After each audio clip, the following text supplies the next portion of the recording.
ಆಗಿರೋ ಸಮಸ್ಯೆಗಳ ಕುರಿತು ಮಾತಾಡಿದ್ದಾರೆ. ಮುಂದೆ ಪ್ರೊಫೆಸರ್ MJ ವಿನೋದ್ ಅವರು ಅಂಬೇಡ್ಕರ್ ಅವರ ಪರಿಕಲ್ಪನೆ ಪ್ರಜಾಪ್ರಭುತ್ವ ಒಂದು ಮುಖಾಮುಖಿ ಅಂತ ಹೇಳಿದ್ದಾರೆ. ಮುಂದೆ ಅದೇ ಕಾಲಕ್ಕೆ ಚೆನ್ನೈನ ಚಿಂತಕ ಲಕ್ಷ್ಮಣನ್ ಅವರು ಸಮಕಾಲೀನ ಭಾರತ ಮತ್ತು ಒಳಗೊಳ್ಳುವ ರಾಜಕಾರಣ ಅಂತ ಹೇಳ್ಕೊಂಡಿದ್ದಾರೆ. ರೇಖಾ ರಾಜ್ ಅನ್ನುವಂಥದ್ದು ಜಾಗತಿಕ ಮತ್ತು ಸ್ಥಳೀಯ ಸಾಮಾಜಿಕ ಅಸಮಾನತೆಗಳ ನಿರ್ಮೂಲನೆ.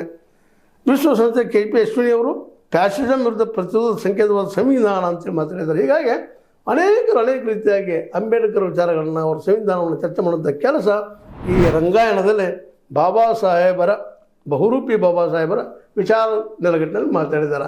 ಇದೆಲ್ಲ ಸರಿ ಅದ, ಆದ್ರೆ ಇದು ಕೇವಲ ಈ ರಂಗಾಯಣದಲ್ಲೇ ಎಲ್ಲೋ ಒಂದು ಕಡೆಗೆ ಚರ್ಚೆ ಆಗ್ತಾ ಉಳಿತಾ ಇದೆ. ಜನರಿಗೆ ಹೋಗಿ ಮುಟ್ಟಿಸುವಂಥ ಕೆಲಸ ಇದೆಲ್ಲ ಮಾಡೋರು ಯಾರು ಅಂತ. ವಿಶೇಷವಾಗಿ ಇವತ್ತಿನ ಮೀಡಿಯಾ ಅದನ್ನು ಮಾಡ್ತಾ ಇಲ್ಲ. ಯಾರೋ ನಮ್ಮಂಥ ಒಂದಿಷ್ಟು ಯೂಟ್ಯೂಬರ್ಗಳ ಈ ಕೆಲಸ ಮಾಡ್ತಾ ಇರ್ತಾರೆ. ಆದರೂ ಅವ್ರಿಗೂ ತೊಂದರೆಗಳು ತಂದಿಡುವಂಥ ಕೆಲಸಗಳು ನಡೀತಾ ಇರ್ತಾವೆ. ಅದೇ ಇರಲಿ, ಇವರು ನಮ್ಮ ಸಿದ್ಧಾರ್ಥ ವರದರಾಜನ್ ಅವರು ಮಾತನಾಡಿದಂಥ ಮಾತುಗಳು ಚಿಂತನೆಗೆ ಅರ್ಹದವು ಅನ್ನೋದು ಮಾತು ಹೇಳ್ತಾ ಈ ಒಂದು ರಿಪೋರ್ಟನ್ನು ನಾವು ನಮ್ಮ ಪ್ರಜಾವಾಣಿಯ ಮೂಲಕ ತೆಗೆದುಕೊಂಡಿದ್ದೀವಿ. ಇದರ ಅರ್ಥ ಇಷ್ಟ ನಾವು ಹೇಳಬೇಕಾಗಿದ್ದಿಲ್ಲ. ಒತ್ತು ಹೇಳುವಂಥದ್ದು, ಪ್ರಜಾಪ್ರಭುತ್ವ ಉಳಿಬೇಕಾಗಿದ್ರೆ ಅಂಬೇಡ್ಕರ್ ಅವರು ವಿಚಾರಧಾರೆ ಮತ್ತು ಅವ್ರ ಸಂವಿಧಾನ ಪ್ರಕಾರ ನಾವು ನಡೆದ್ರೆ ಉತ್ತಮ.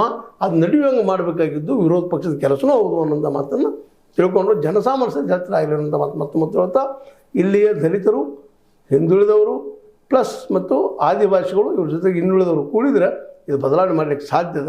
ಅದ್ರ ಕೂಡೋದು ಯಾವಾಗ, ಒಗ್ಗಟ್ಟು ಆಗೋದು ಯಾವಾಗ ಅನ್ನುವಂಥ ಮಾತನ್ನು ಮತ್ತೊಮ್ಮೆ ಚರ್ಚೆ ಮಾಡ್ತಾ, ಇದು ನಿಮ್ಗೆ ಲೈಕ್ ಆಗಿರ್ಬೋದು, ಲೈಕ್ ಮಾಡಿ, ಶೇರ್ ಮಾಡಿ, ಕಾಮೆಂಟ್ ಮಾಡಿ, ಜೊತೆಗೆ ಸಬ್ಸ್ಕ್ರೈಬ್ ಆಗೋದು ನಿಲ್ಲಿಸ್ಬಿಡ್ರಿ.